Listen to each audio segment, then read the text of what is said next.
morning, Matthew, from Canada. It's Cory Belyk. I'm CEO and Executive Vice President of CanAlaska Uranium. We're a junior explorer focused in the Athabasca Basin, where we've got an incredible array of assets and multiple new discoveries on the go throughout our portfolio, most importantly at West McArthur, and we're here to talk a little bit more about that today. So hello. Hey, Cory, good to see you. You've been off raising money. Why on earth would anyone raise money in a market like this? Well, after being kicked in the teeth for about 10 years, a bad uranium market, the time has come that, we felt it was good to raise some money to advance our West McArthur project. Now, why are we doing this in a bad market? Well, we just came off an incredibly successful summer at our West McArthur project, where we made a brand new discovery on a brand new trend on that project right near the McArthur River mine of Cameco and Aranos.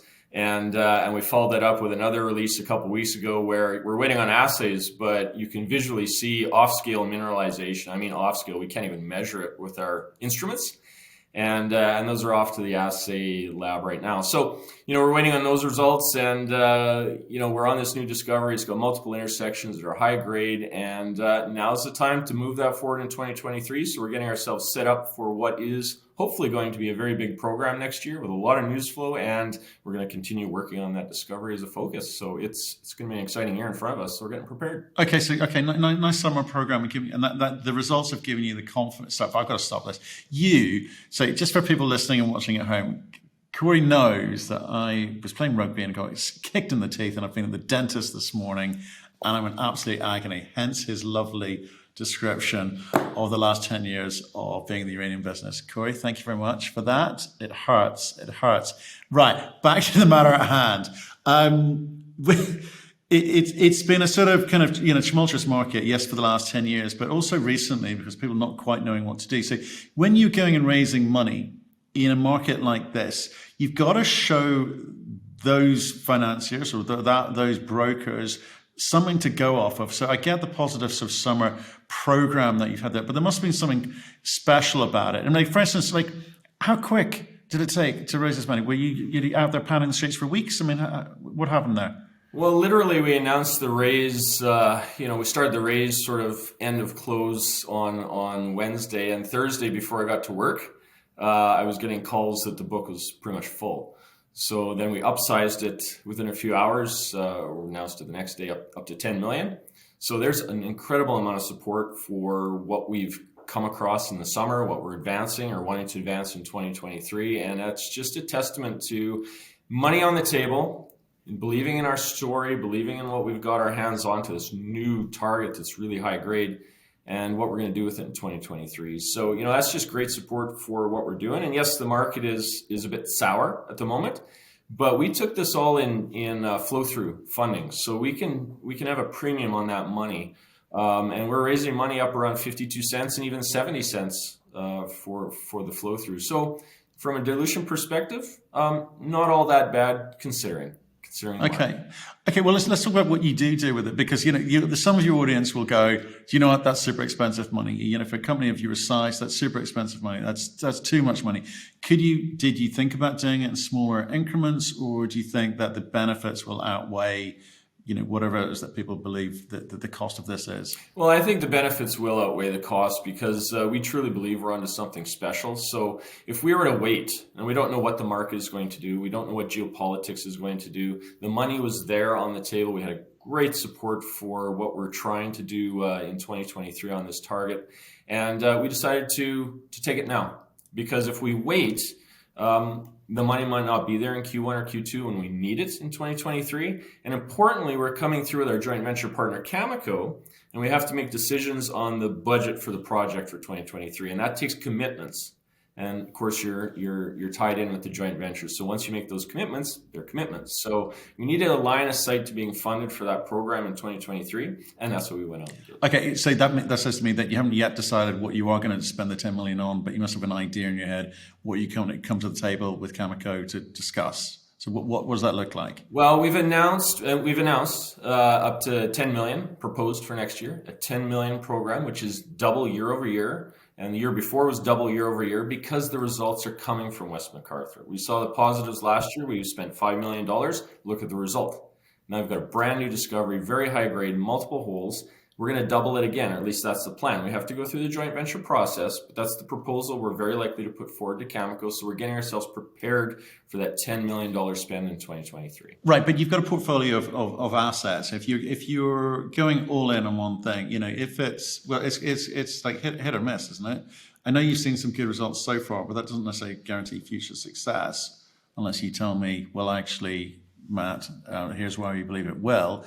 Shouldn't you even at least throw some money at one or other of the projects? And we absolutely are, Matthew. Our Key Extension project, a brand new project just 10 kilometers from that Key Lake mine and mill that's owned by Cameco, right off the road that goes down to Saskatoon where I am.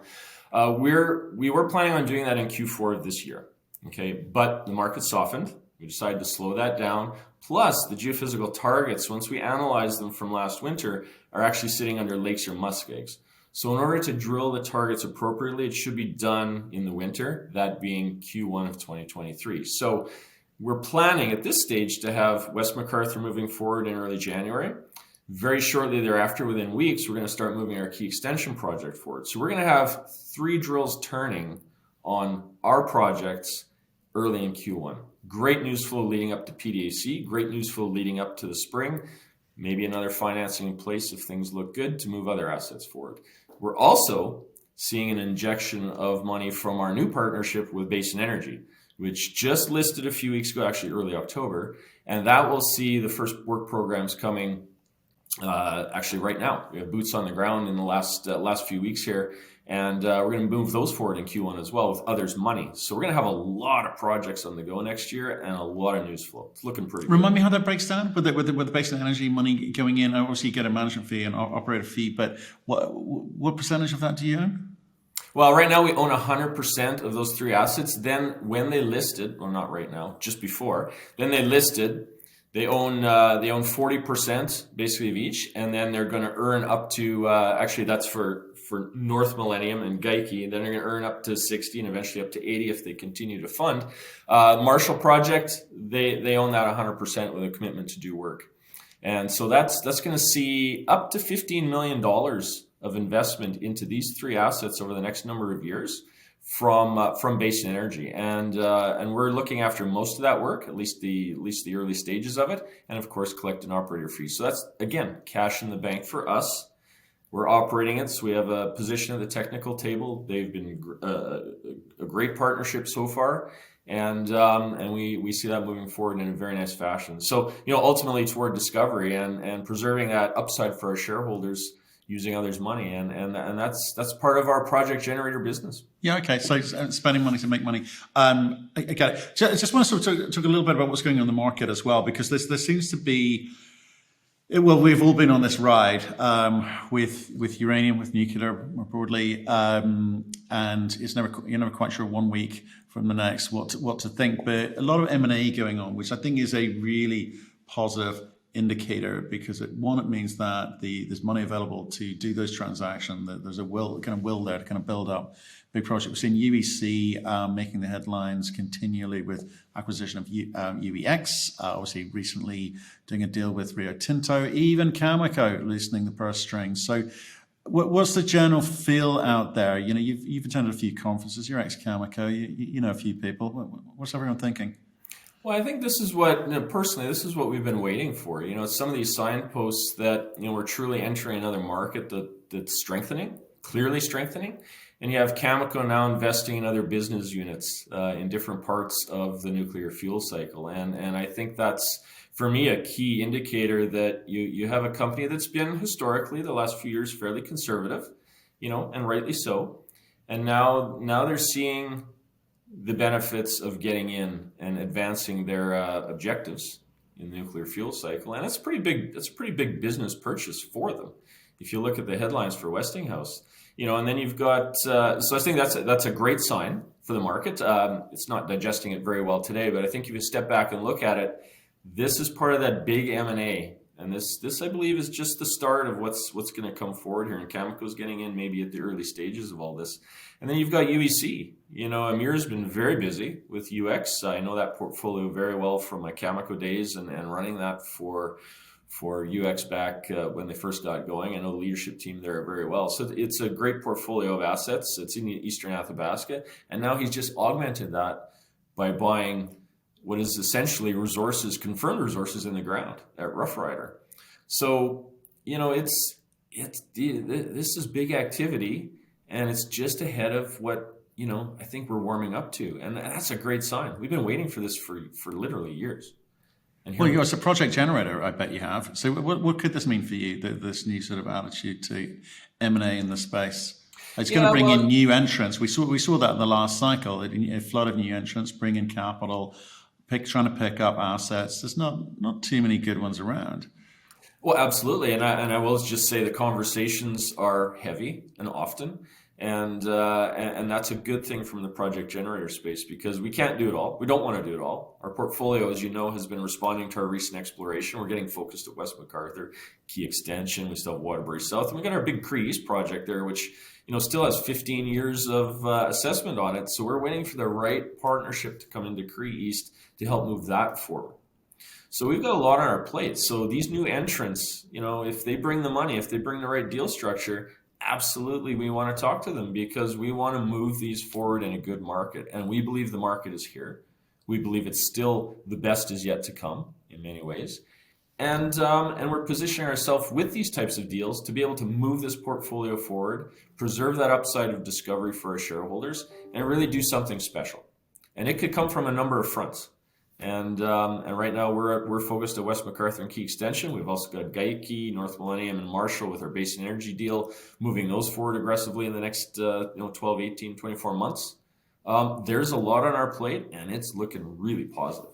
We're really happy with where we sit. And how are the sort of North American, at the end of the day, which enriched uranium is where the kind of nuclear reactors and the utility buyers are looking to make sure they can secure future access to. But uranium, following quick on the heels there, it's quite topical. The narrative has changed politically. Well, I'm not sure the market is quite there, and I'm not sure generalist investors are quite there with uranium as a investment class at the moment. What do you how do you think this sort of pans out over the next year or two? Because it seems to be accelerating in a way it hasn't done previously. There's been a lot of conjecture and a lot of hope that it would accelerate quickly, but the fundamentals now seem different. The fundamentals are incredibly different. We've talked about this before. You've got geopolitics at play. You've got climate change at play, and historical non-supporters now supporting.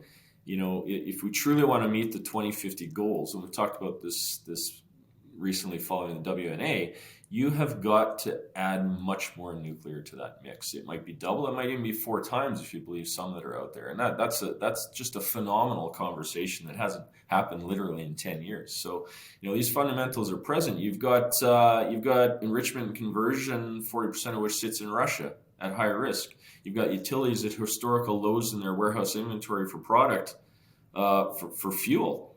So enrichment is really a problem right now. And, I kind of equate this all to a champagne bottle. Okay, shake it up, pressure starts to build, and at some point that pops. And when that pops, there's nothing else like uranium, to be honest. There's nothing else out there like uranium. And in this context of global energy security, supply, geopolitics, environment, it's going to just, I believe, explode. And things like we're seeing with Cameco, loosening the purse strings to make investments in that chain. You've got UEC getting aggressive in the Athabasca Basin to build a North American portfolio that really is third tier to Orano and Cameco in many ways. That's incredible just in the last few days. And I think that's just that pressure building. And it's going to pop. And it's going to be great. Pop. I like it. I also like it. It's like a little. Do you have Pringles in the state in Canada? We do have Pringles. Yes. You do have Pringles. It's like once it pops, you just can't stop. Yeah. Go champagne. I'm going with crisps. No, Pringles are pretty tasty. So's uranium investing, and that's a great point to leave it on. The segues on this show are unrivaled. So, look, Cory, really good to catch up. Well done on the raise. It's good news that it actually was done so quickly. Hopefully, most of that's a reflection on you. Hopefully, some of it's also a reflection on people's sentiment in the marketplace, and possibly a sign of things to come. So, appreciate you coming and giving us the update. I appreciate the time, Matthew. And this sentiment is driven by the team that we've built here in the last 12 months and their discovery profile just in the last number of months. And I'm very proud of them. I'm proud of what they're doing. I'm proud of the work. And I think it's being recognized out on the street, if you want to call it that we clearly are one of the front runners in the Athabasca Basin with a new discovery that's very high grade and looks correct. And I think we're seeing that support through our recent raise. So I'm very happy with how we're positioned, and look forward to that pop off the champagne bottle.